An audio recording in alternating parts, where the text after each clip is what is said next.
bouncing back with Mark Badgeman and Andrew Wolfman. We have got some chat at the Market Tavern for you with two absolute first-class international icons of indie rock and roll. Please give it up for Mr. JimBob and Mr. Penney from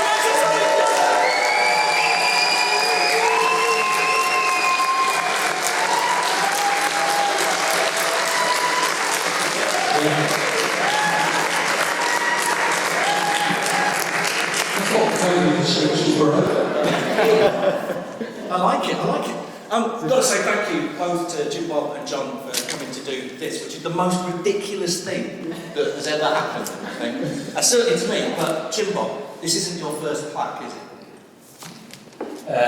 It is. What about the one at Dunraven? Lost my test. I've got a friend who teaches at Dunraven and he said you've got a plaque in the dining room. That's my school, my old school. There's no way there's a plaque. Really?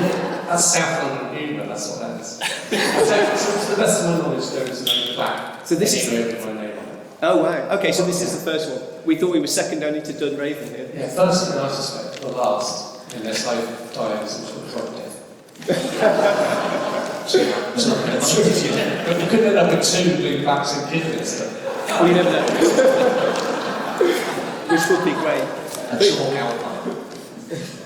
So I see what we should do then. We should slightly rewind the story of you in Kidderminster that you just told up the road, because my memory is very slightly different. But my memory was that every small gig that you ever went to in those days did you like a big pot of chili. And what was different for the Market Tavern is when I finally got the show, after just pestering somebody every single day for like 3 months, I either rang John Beast, I either rang, who was the lighting guy, I either rang the manager, or I rang the booking agent. I played them off against each other every single day for about 3 months until they just caved in and said, look, you've got to give us some money, and you've got to look after the band, you've got to feed them and get them some drinks and stuff. And I'd never seen a rider before in my life, so I remember taking it up to Andy Price, who unfortunately can't be with us today, otherwise we'd have been on the stage with us. It was the landlord at the time. Going, look at this, they need all these drinks and all this food and stuff. And he didn't really know what to do for the food. And it needed to be vegetarian food. So in the end we decided that we'd do a lasagna. And Andy used to run a restaurant in Gibraltar, and he could cook properly. And he did this great lasagna. He did loads and loads of food. My memory is that there was enough food for like 3 times the amount of people. And you all ate it. And the plan was originally to get Andy up here to show us the recipe and actually cook it live. It's like Saturday Kitchen. Couldn't make it.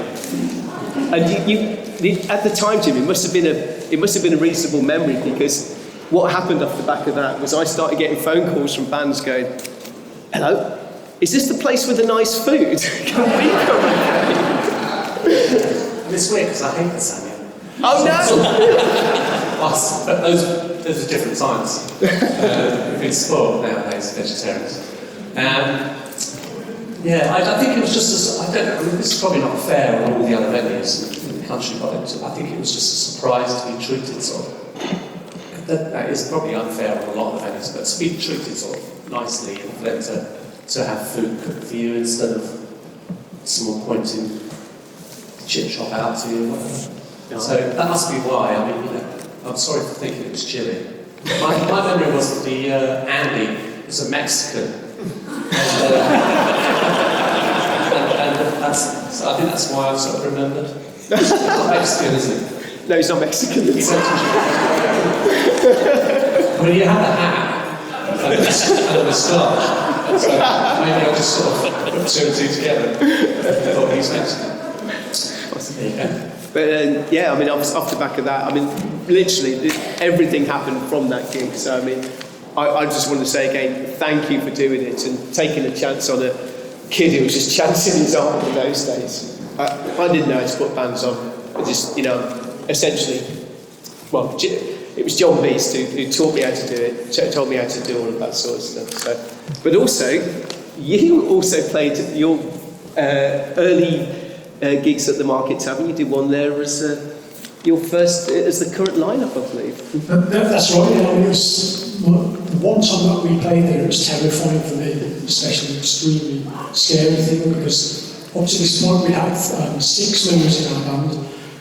There'd been a girl backing vocalist, and I kind of dodged the bullies of being front man on his own centre of attention. That kind of role within the band, you know. But we shared our female backing vocalist ahead of the gig, and it was my first time to kind of take front and centre. And also I was absolutely terrified of the audience. We had the car running in the car park, ready to shoot off as soon as we finished playing, because I thought I was possibly not going to leave the place alive. It was a good gig. It was a good gig. I saw a couple of big motorbikes roar up before we did the Plaque earlier, and I thought, oh no, Mark's going to have his Altamont moment. But absolutely not. You shouldn't say, do you remember the first time at all, JimBob? Actually, I shouldn't say do you remember the first time, because Mark's still cross, he didn't book one. Yeah, I think what I remember is that we had chili. Clearly, I don't remember the first time. That's the only thing I remember, but it's wrong. Who here went to the first Carter show? That's interesting, because when we were researching the book for it, like 280 different bands all said that they supported. Who was it? Is it? I'm going to say it was 7 Dead Astronauts. It was? Wouldn't call it that now. Wouldn't call it that now. Yeah. Now we formed 5 Dead Astronauts. Yeah. It's the ravages of time. Who was at the second one? Yeah. That's weird, because we were more popular, fewer people. Who was there at the I think you're unique as an artist, JimBob, and probably being the only person to have headlined Glastonbury and the Cage in Kidderminster. Yeah. Which was more stressful? I mean, Glastonbury wasn't that much fun. You got round. We were thrown out of the Kidderminster Tavern. So I suppose, yeah. Harder to get banned.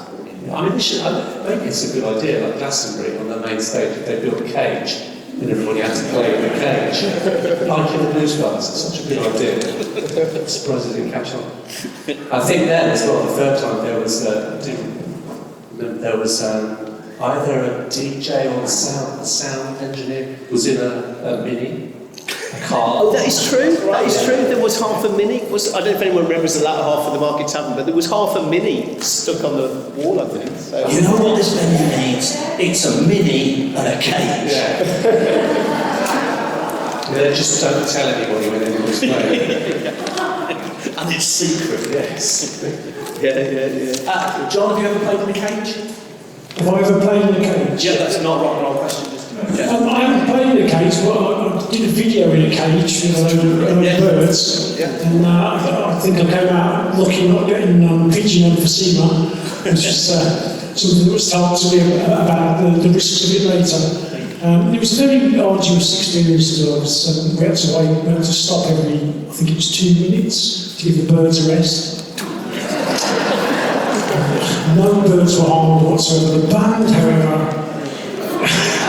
jeez. Think about being harmed. JimBob, is it true that Ian Jury once threatened to break your legs? Yeah, there was kind of all good natured. See that?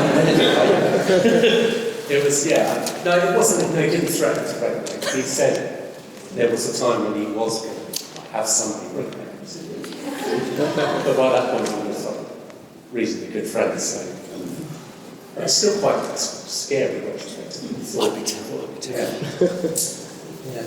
David Bowen threatened our manager he was going to have his legs broken. Wow. So it's sort of, there was a pattern until his... What had you done to the thin white chip? He trod on David Bowen's foot. But again, it was good nature. And Bowie made a squid. It's not like, yeah. I mean, so far, no rock stars have broken my legs. Thank Long may that continue. We've got talk coming up. John, have any celebrity rock stars ever threatened to break your legs? That is not a question written down on here. No. Well, thank God for that. Yeah. Not even Oliver Reed on that when you're on the word. No, He looked like he was going to go for you. Yeah, Oliver Reed attempted to sweat me to death. Yes, and he got this leather jacket on, he was screaming drunk, and it got to the end of the show, and they were just pointing him in the direction of different people, saying the name, and he was hugging them all. So he was bare-chested under this biker jacket, and he was sweating profusely. He grabbed hold of me, and I was soaked in alien sweat. It was fantastic experience. Oliver Reed lived in the same, which we talk about Oliver Reed, lived in the same village as Carter's old manager, and he once got stuck in the chimney in the pub. This is brilliant. We did not know these stories were coming. We were going to save the crazy questions to the end, but this is going well. We do have a lot of crazy questions that people have sent in, but we'll get to those. Well, that's the thing I've been reading. Oh, hold on, I've got my prop back. I've been reading JimBob's, one of his many excellent books. Not that one. Hold on. And not that one. That one. That one. And he's saying that you always ask the wrong questions by interviewers. And things that we should ask include things like, what's your least favourite road? I see, which is, if my memory serves me correct, called it's the. It's either I say something like it's the A4, the paper road, or it's that road that comes in back into South London when you've been anywhere. Because I can't remember. I mean, I didn't name it. I don't have a favourite road. A38 goes through Drawbridge for me. A30, yeah. Well, that also goes. Different bargain, it also goes through the Devon Expressway. Exactly, turns into a 6-lane menu. You talk amongst yourselves. So actually, the A303, I like the A303. Apart from when it's Stonehenge and it slows down, it's a fucking nightmare. Apart from that. John? Least favourite roads I'm going to go? My least favourite road, the A449. Oh! Stoke Grantham. What? Cold sweats. Old road. Mark, I think I've ruined the show, you better say something. There were more good questions on page 97 of Jim's book, I feel. Oh, hold on, yeah. Page... I believe 97. Page 97. I've stupidly left my copy somewhere else, but... I hope you bought this. I bet no one ever asked where the name came from, did they, Jim? Because they never asked me, where did your name come from? Yeah. It's a no-brainer. No one ever asks. No one ever asked. Who's Ned? Yeah. Which one of you? No, it's not me. I would say pretty pleased that we do now have part of the unstoppable sex machine written on a plaque, which is just seems exceptional. Yeah. We asked a load of people for their questions. One that came out a lot, and I'm going to phrase this really badly, but it seems to have aggrieved a lot of fans of both your bands. Do you feel that your achievements, you know, number one album, you headlined everywhere, John sold multi-million copies of his records in the States, more than 1 million, we counted. Do you feel aggrieved that he seems sort of a little bit left out of the general narrative of pop rock, that it goes Manchester, the Smiths happened, then there was Manchester, and then grunge happened, and then the Britpop Hairboys chased everybody away. But in fact, all the exciting stuff was happening before. Everybody has that all the time. I am on School Pop's documentary later tonight, so maybe that's going to be changed. But yeah, no, it's fun. I think it's because it spoils the story a bit, isn't it? Yeah. To say, you know, there were the Americans and then British safety. If you say, well, apart from this bit here, then it's not such a good story. That's my thinking. Yeah. I always thought, because you both take yourself quite lightly and don't take it as seriously, And then you think, well, maybe the names are a bit funny. You take it very seriously. Maybe the names are a bit funny. You wouldn't put it on a T-shirt. And then, hold on, it's not a million bloody T-shirt. So I just don't know what it is. I think it's unfair. I think as a fan, you feel a little bit aggrieved that your memories of it seem to count for nothing. I'm not bitter with you, Jim. I'm not bitter. I'm not. It's very important to not be bitter, isn't it? Because if you see someone who is bitter, so say for example, Nick Hayward, he's quite bitter. And I've seen Nick Hayward being bitter, and I think, oh, I don't really like that. So you've got to be careful that you shouldn't expect to have stuff just because, I mean, obviously it's irritating, but I think also the people who used to run, say, BBC4, used to buy their cocaine from the same people as Oasis. So it's, whereas we weren't really into that kind of stuff. So, well, good. There are no breweries running television companies. Actually, Jim, on a similar kind of thing, I always wondered back in when you did the first record, lyrically, it's pretty bleak, right? The first record. But for Carter in those days, there's just a lot of people turning up in their shorts and jumping up and down. Did they ever kind of bother you that maybe they're not properly listening to all the words? Not sort of, no. There have been occasions when people have been totally misinterpreted. That's then it's war, then it's not so. I don't know. Say you do a song that's about, like we did Bloodsport for All, which was about racism and bullying in the army, and then people who thought we were suggesting that was a good thing. That's genuinely happened from like people who've got the records and stuff. Right. So that's more people jumping up and down. There's something wrong with that.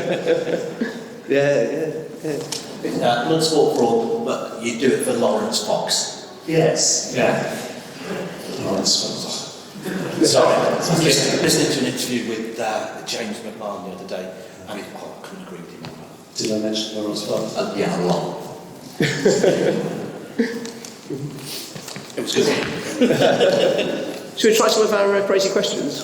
Go on, we've got some questions from fans, haven't we, Mark? We have. Haven't we, Mark? Yes, good. Shall I try this crazy one from Steve Campbell?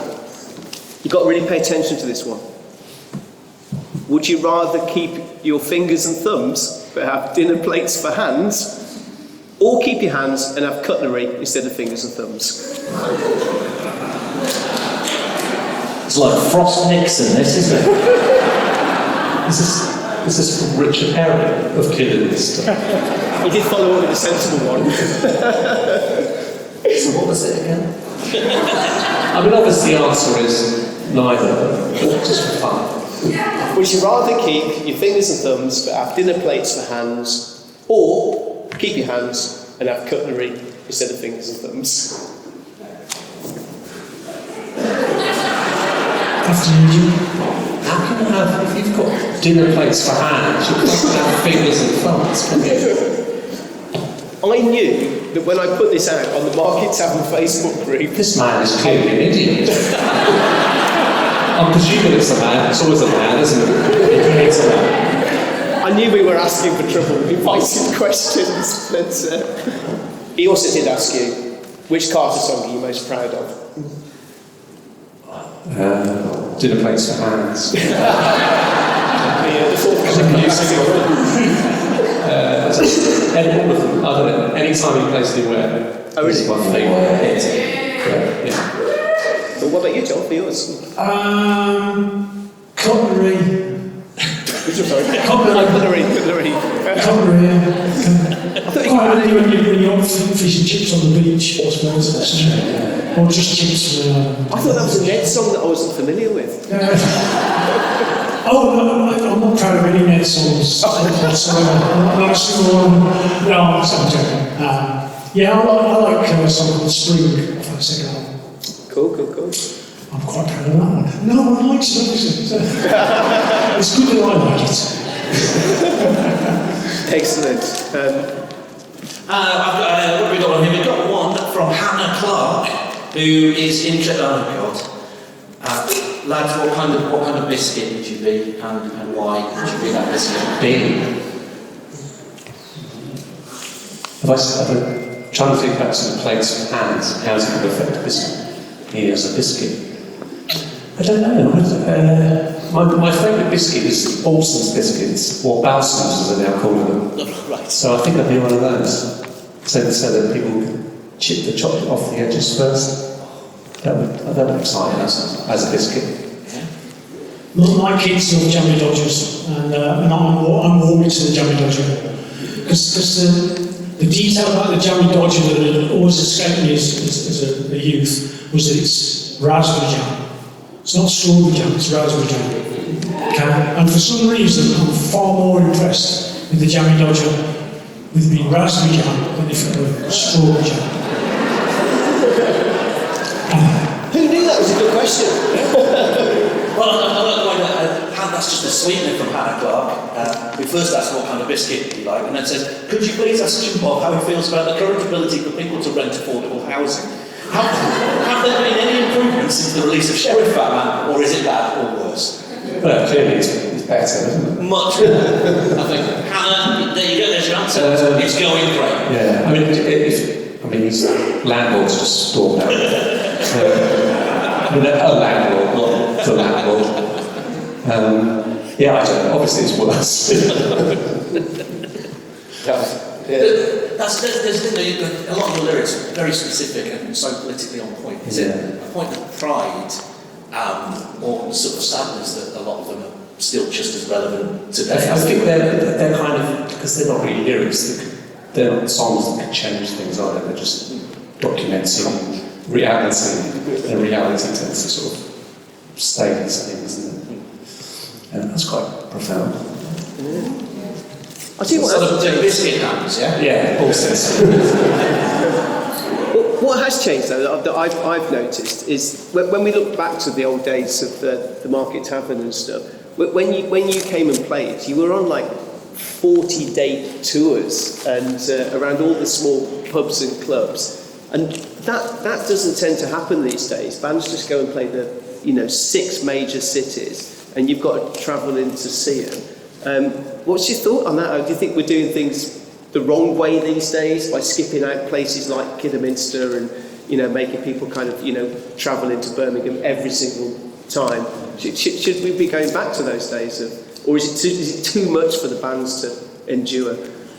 I'm guessing there were nowadays maybe there are fewer venues and so I don't know.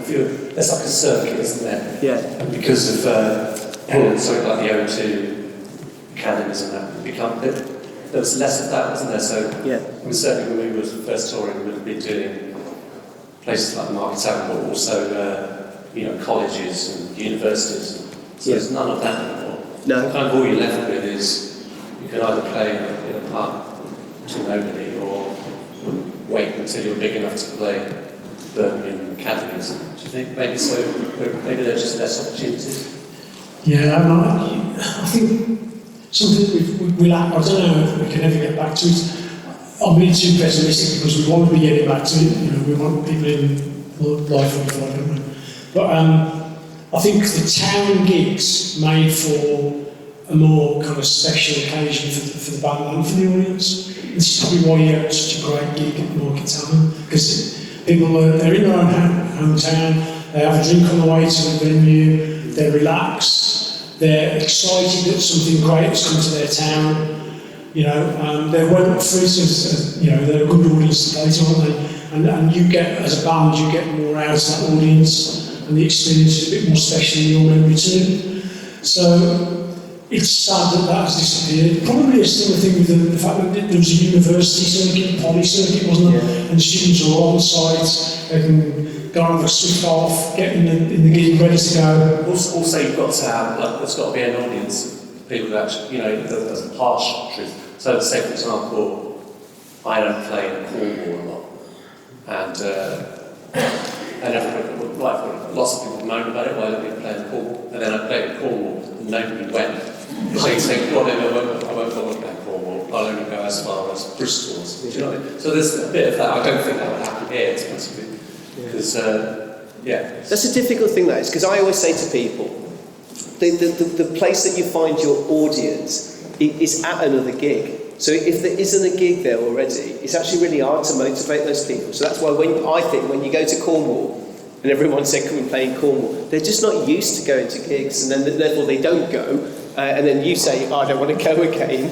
And it's really hard, whereas, you know, I mean, something like this that happened here was very lucky that it hit the ground running. But if it had to build more organically, I think it would have been really hard to do. And I guess that's part of the problem, really, especially, as you say, with the O2 academies. They have almost taken that circuit away, because that circuit used to be that you came and played the Market Tavern, and that was your, you know, the toilet circuit, as it was called in those days. Market Tavern, of course, it smelled accordingly. And then you would move up into the university circuit, and it was almost seen as like, you know, little steps, wasn't it, as you went up, and it was almost wrong to skip a step. You were not supposed to play in the pubs and then suddenly find yourself. Also, nobody ever would have dreamt of playing something like the O2, I've got what that one's called. What's the one in London called? The O2. Or the O2 Arena. Nobody ever was that big. No. You know what I mean? Like, so there was no. So maybe you had to do lots of smaller venues. Yeah. Because, you know, now you can just do like 3 nights at the O2 or something. But that sort of size didn't exist as a gig venue, I don't think, unless you were the Rolling Stones or Live Aid or something. It is true, because you know, in the 80s, when I was going to gigs when I left school, you either saw bands in the pubs and clubs, or they were at the Powerhouse in Birmingham, or you moved up to the Odeon, and then you played multiple nights if you were ABBA or something like that, you know. And very rare did somebody go to the NEC, which was one of the first arenas. We can't rule the ABBA, Mark. There's a knock-on effect, though, isn't there, of great bands coming to small towns, in that it creates a load of new bands in that town who can see that they might not get the chance. You don't go to Birmingham every week, you don't go to London, and you see bands coming in. Bands will form, 280 of them claim to have supported Carter. And I know that we at Carter, we'd love to support Carter, it'd be brilliant. So I've pestered Mark for 35 years and I finally got on the stage. But the same thing is happening. We would spend an awful lot of time going to the pub, and you'd see John in Stourbridge, and they'd let you know that bands don't have to just sit at home doing nothing. They can play gigs and they can go out into the world. So, yeah, I think the scene is important, isn't it? And it's not just about going to the gig. That's about. I think the thing with the Market Tavern was so many people just felt comfortable in there. When I recently called it a youth club for degenerates, I didn't really think that through, but after I said it, I thought that was pretty accurate. But, you know, because whatever you wanted to do, you could just go and do it. And I think that's what's exciting about the venue over the road at the moment, at 45 Live, because it's not open every day of the week at the moment. There's opportunities for people that want to go and, you know, put stuff on and, you know, do club nights and things like that. And it needs all of that extra stuff, doesn't it? It's not just about one band coming to town and then going away and stuff. John does a lot of work with the music college, don't you? Here. Yeah, I do. Is it the sort of thing that could happen again? I'm so old and out of touch, I don't know if it's possible. Well, this is the question, isn't it? I mean, we're trying to motivate the next generation to go and make things happen, because essentially this is what a scene is. If there's a scene, it's created by the people in that scene. It's not created by someone else who says, hey guys, let's all get together and make a scene. It comes about because people want somewhere to play. They want somewhere to go and listen to the music they like. They want to go somewhere where there's like-minded people, you know, and that's a scene. So it could happen if the kids want to do that. It can happen, you know. It's a question of what do the kids want to do, you know, I suppose. Yeah. Did you feel part of the scene, Jim, when Carter started? No, I don't think that. No, I don't remember. I don't think there was any kind. I don't think we ever came close to being part of some sort of scene, which wasn't necessarily, was when we were playing with Legacy 4 and Census things. Even though we had nothing in common really with them, musically. And then after that, maybe with Neds and one stuff, probably so we can't. But really, all those bands together, there's not really any. Doesn't make any sense as a scene. There's probably another reason why it's not included in sort of popular history, because you can put pulp and suede and blur together and it kind of makes sense. Whereas if you put Neds and Carter and Legacy 4, it's three totally different sort of. I mean, I think that's why it's so upsetting that does get overlooked a bit, because there's so many different things going on in that. There's dance music, there's strange industrial things happening, there's goth things, Carter, there's all that sort of stuff. Plus strong women voices, multiculturalism, all of that happened and just sort of disappeared with flannel shirted men with long blonde hair. See, I always thought that way about scenes, and I mean, I can remember thinking, well, why is there a established scene? The bands don't sound anything like each other. But then the Manchester scene, that was huge, just as we kind of came through, when it was well underway and didn't take end of it. Happy Mondays don't sound like Stone Roses. Yeah. Stone Roses don't sound like Spiral Carpets. Yeah. The scene, I think, it's an attitude, and I think what we did have in common was the attitude. And it's the same attitude that punk rock was. It's just having the courage to do your own thing. I think that's what it was all about, really. Just to do your own thing. And there are other people supportive of that, even though their own thing was different to yours. But that very much came across in both of your band's music, and I think it's inspired a lot of people here to turn up to watch you unveil a blue plaque on a pub. So, thank you for that. Yeah. Actually, Jim, I'm interested to know, who were the influences for Carter? Because obviously you've got that electronic kind of bit underneath it. And it was been people like Age of Chance, and Big Audio Dynamite. Okay. And then Les, that was into LL Cool J and Public Enemy. So all of that, and then I really like Tom Waits, Elvis Costello. So I suppose you put all those things together, you get kind of. Yeah. I think when we first started out, we thought we were going to be like, we wanted to be the Beastie Boys or something. Okay. But it just didn't really work. So that was put on one song or something. That was the plan. But yeah, so those bands are probably the biggest influence, I suppose. Yeah, it's interesting. We got a question from Dan. I wanted to ask you a question, Jim, about that sort of thing. That when you were coming up, it was during times of remixes and dance culture and that sort of thing. He says, is it true there's never been an official Carter remix? No, it's not true. There's quite a few. Oh, there's loads, he doesn't know what he's talking about. There's a few done by Dave Paul, who was not Mark Coleman, did Soft Cell, the other one. The other one, yeah. He did some remixes of Clever Cops. There's one, there's not many, there's one by a rapper called Blade. Okay, which Mark B and Blade. Yeah, and no, there's not. There's not many, to be honest with you. But he needs to go out and buy it. Okay, it's good to know. So, what were Neds' influences, John? Because that band was, you completely unique when you started. I felt. Yeah, I mean, there was a lot in the mix there, I suppose. I came in as a goth, just getting over my Sisters of Mercy obsession. So when we first started playing, I was all it's embarrassing. Bring it back. Yeah, everybody. But what you got Kill Joke, you got Wire, you got Husker Du. We were influenced by the Wonder stuff, because they were kind of just making their way. Jesus and Mary Chain, Joy Division, Echo and Bunnyman, Tear Up Explodes. So very 80s influence really. I think a lot of us had older brothers and sisters that played us their catalogue, if you like, or their collection, and we kind of pulled out the bits of those that we really liked and put it all together that way. New Order, of course, as well. Right. The remiss of me not to mention New Order because of the two bass effect and Alex's kind of adoption of Peter Hook style chord bass lines. Right. Yeah. John, I always wondered, when did you realise you had two bass players? Well, it's realise is actually precisely the word, Jim.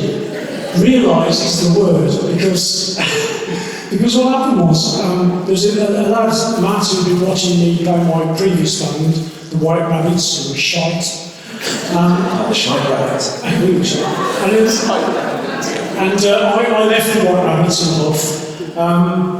And I'd said to Matt, you know, I want to start a new band, I don't know who else there is, do you want to be in a new band with me? Yeah, all right, I'll go and buy a bass.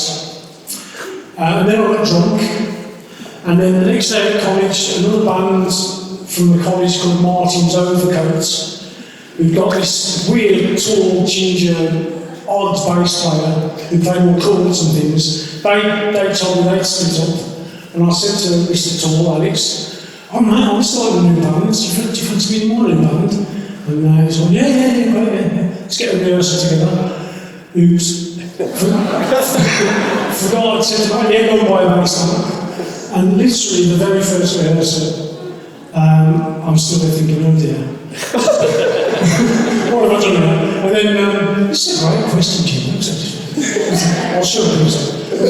Down the drummer turned up and said, I don't want to play drums, I want to play bass. As a secret third bassist. I've got it just in there. Rat, I'd seen play his previous band, Iron Lung, and he played bass as well. His brother had given him a guitar the week before the first Neds rehearsal. So we had 4 bass players, and a guy who couldn't sing, but obviously couldn't remember who he'd invited to rehearsal. Have you ever thought about giving it a try? Sorry? Have you ever thought about giving the bass a try? I did actually, yes.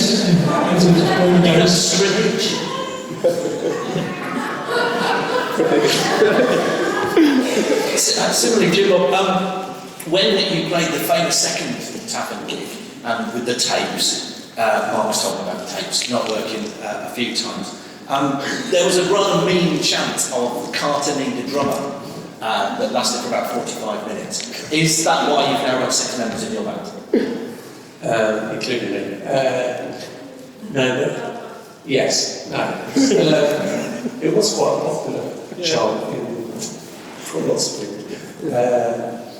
No, we did get, Carl's got a drummer quite sort of, because we were, after we were coined off by as fans, we thought, for some reason, Les thought it would have been better if we had a drummer. Don't quite know why. But, and then we did a gig in, this is not what we're asking, in San Francisco with Duran Duran. Mark's favourite band. And then they wanted to go on earlier, so we had to go on last. So we went on last. It was a shopping centre, by the way. So we went on last, and by this point, all the PA people left after Duran Duran played. And so we had to play without. It was difficult, and it was, if we had a drummer, we would have been okay. So that's why we got a drummer. You got a drummer because the next time you headline above Duran Duran, it's going to be. That's the thinking we had, but didn't quite work out. Was that not the first time in Kidderminster that people were chanting Carter needs a drummer? I'm not sure. I don't know. I mean, we hadn't done Germany at that point, so probably not. Let's hold on to that one small I won't explain. I just remember in Germany, in Germany, a lot of people thought it was cheating. Although when we were bigger, when we played at Hull City Hall or something, big place, they insisted on having signs up saying tapes are using this performance.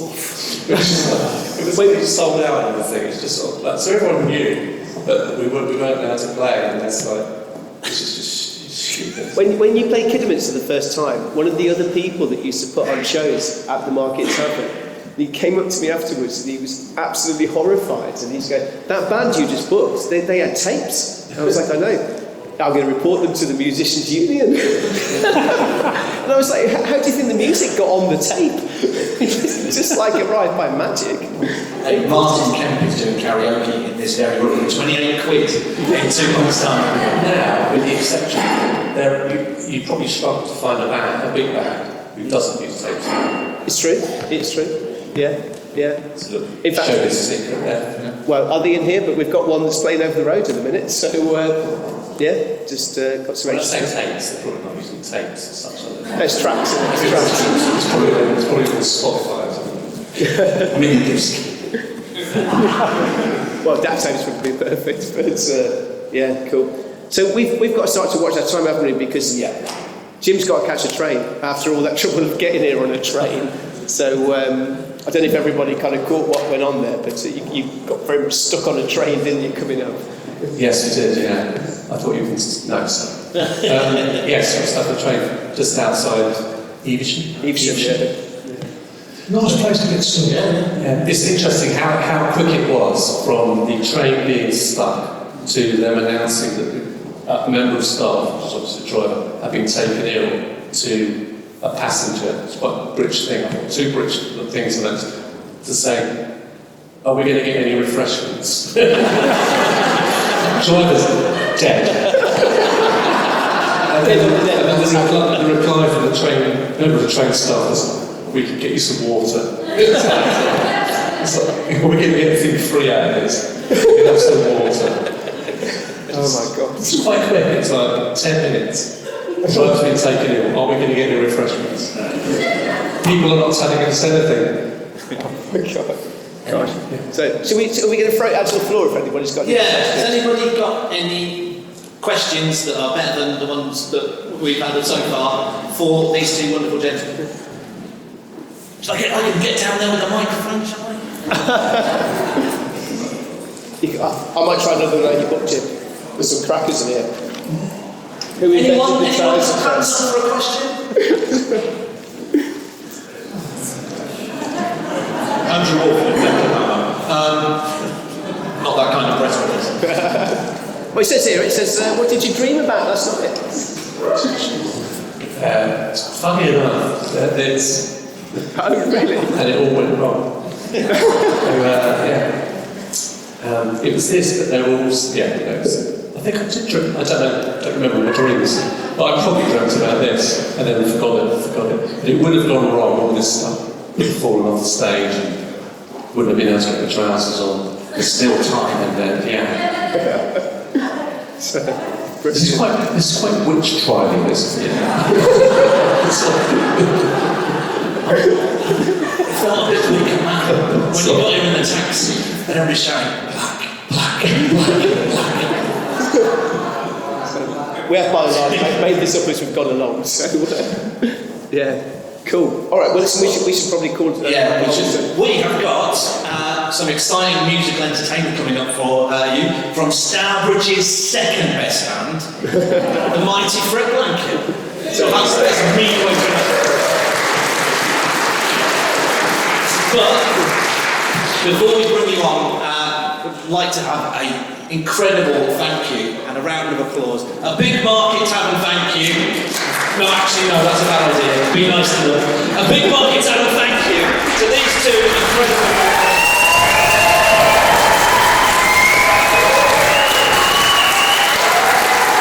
Thank you so much.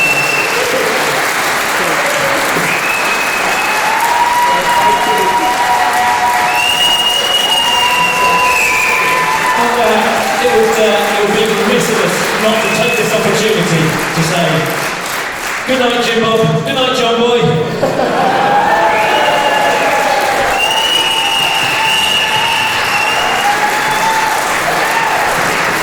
Sorry, guys.